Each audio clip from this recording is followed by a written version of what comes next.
பேரறிஞர் அண்ணா அவர்களுடைய 55வது ஆண்டு நினைவு நாள் அன்றைக்கு அவருடைய நினைவை போற்றுகின்ற வகையில் அண்ணா அவர்கள் திராவிடர் ஆட்சியை, நீதி கட்சி ஆட்சி ஏதோ மறைந்து விட்டது என்று சொன்னதை மாற்றி நம்முடைய ஆட்சிதான் தொடர்ச்சி, அதன் நீதி கட்சியினுடைய தொடர்ச்சி என்று சொல்லி தமிழ்நாடு பெயர் மாற்றம், சுயமரியாதை திருமணங்கள் சட்டப்படி செல்லுதல், இந்திக்கு இடமில்லை, இருமொழி கொள்கைகள் தமிழும் ஆங்கிலம்தான் என்பதை நிலைநாட்டி ஓராண்டு காலத்திலே அவர் செய்த ஒப்பற்ற சாதனைகள் மிகப்பெரிய பின்னால் வரக்கூடிய ஒரு ஆட்சிகளுக்கெல்லாம் அஸ்திவாரமாக, அடிக்கட்டுமானமாக அமைந்தது.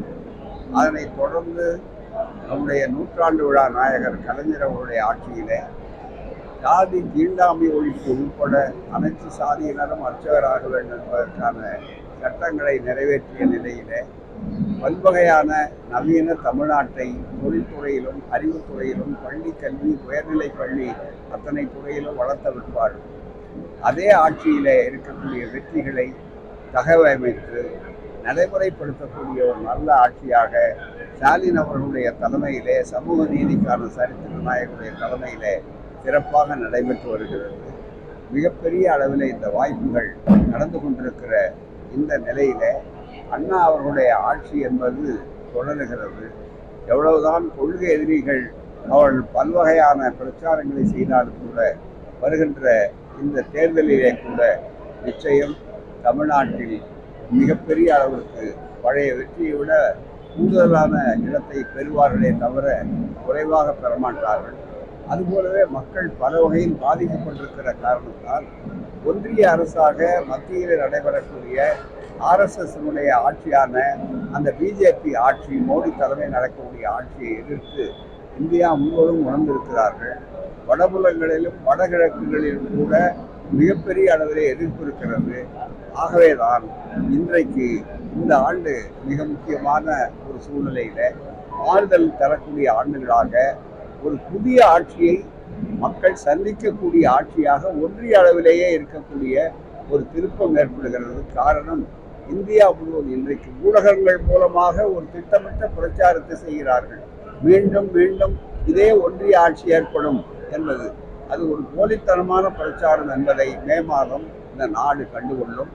அந்த வகையிலே தான் அண்ணா அவர்களுடைய நினைவு நாளான இன்றைக்கு அண்ணா அவர்கள் எந்த உணர்ச்சியை அவர்கள் கட்டி காத்து மிகப்பெரிய திருப்பத்தை உருவாக்கினார்களோ அதே திருப்பத்தை அனைத்து இந்திய அளவிலேயே உருவாக்குவதற்கு மிக முக்கியமாக பல பணிகள் ஆயத்தமாகி இருக்கின்றன என்ற சூழலைத்து பணிகளை தொடங்கி இருக்கிறோம்.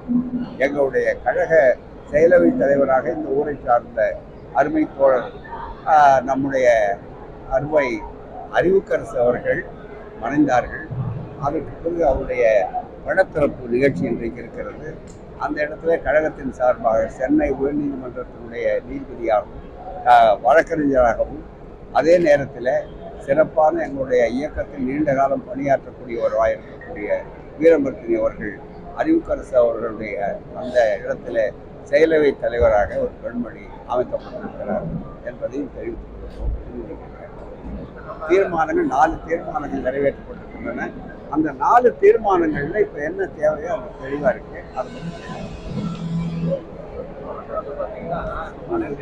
தமிழ்நாட்டை வந்து ஒரு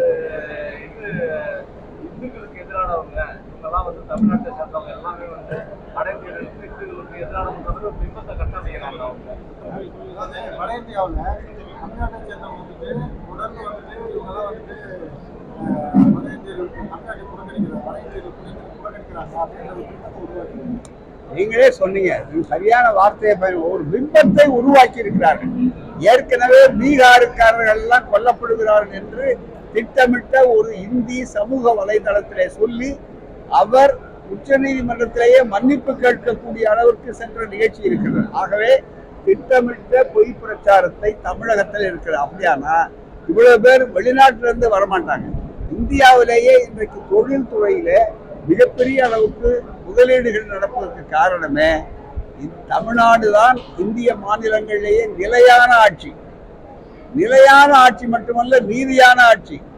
நீதியான ஆட்சி மட்டுமல்ல, அதே நேரத்தில் அனைவருக்கும் அனைத்தும் என்று சொல்லக்கூடிய ஒரு ஆட்சியை தரக்கூடிய அளவில் இருக்கிற காரணத்தால் தான் ஏராளமாக இங்கே தொழிற்சாலைகளும் மற்றவர்களும் வந்திருக்கின்றன.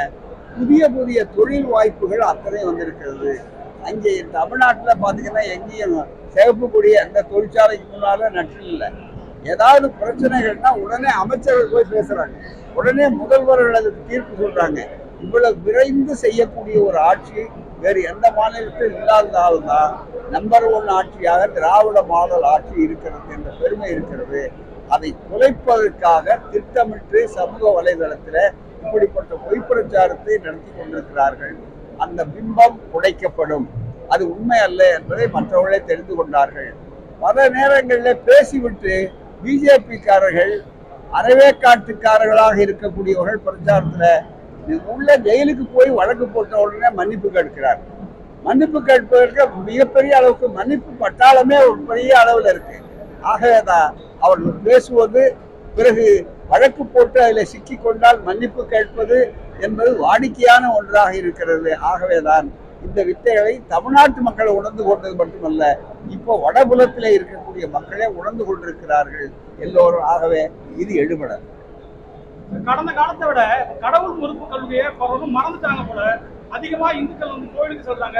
எடுத்துக்காட்டு வந்து சபரிமலைக்கு வரலாறு காணாத மக்கள் போறாங்க. அதை நீங்க எப்படி பாக்குறீங்க?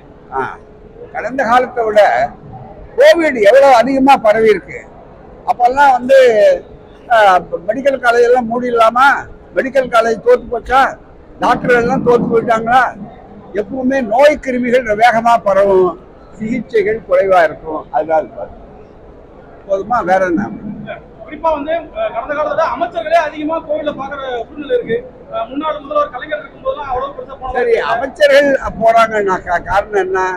அதை காட்டினா ஓட்டு விழுமான்னு ஒரு ஆசை நப்பாசை இருக்கு. அதுக்காக ஓட்டு விடுறதில்ல, இவர்களுடைய நாணயத்துக்காகவும் இவருடைய சாதனைக்கு தான் ஓட்டுங்கிறத பல பேர் புரிஞ்சுட்டு இருக்காங்க. இன்னும் புரிய வேண்டியவங்க புரிஞ்சுக்குவாங்க, அவ்வளவுதான், தவிர வேற ஒன்றும் இல்லை. அதனால இது வந்து பாமர மக்களுடைய பாமரத்தனத்தை அரசியல்வாதிகள் பயன்படுத்தணும்னு நினைக்கிறது அரசியல்வாதிகளுக்கு இயல்பு. பலரும் வந்து அரசியல் கட்சி ஆரம்பிச்சிருக்காங்க கடந்த காலத்துல தமிழ்நாட்டுல. அந்த வரிசையில வந்து நடிகர் விஜயும் நேற்று வந்து ஒரு அரசியல் கட்சி துவங்கியிருக்காரு, விண்ணப்பிச்சிருக்காரு. அதை நீங்க எப்படி பாக்குறீங்க? அவரு கொள்கை என்னன்னு சொல்லட்டும், அப்புறம் பார்க்கலாம். கொள்கை என்னன்னு சொல்லட்டும். கொள்கையை முன்னால வச்சு வண்டிக்கு முன்னால குதிரையா, குதிரைக்கு முன்னால வண்டியான்னு பார்க்கணும். கழகம்னு வச்சிருக்காரு.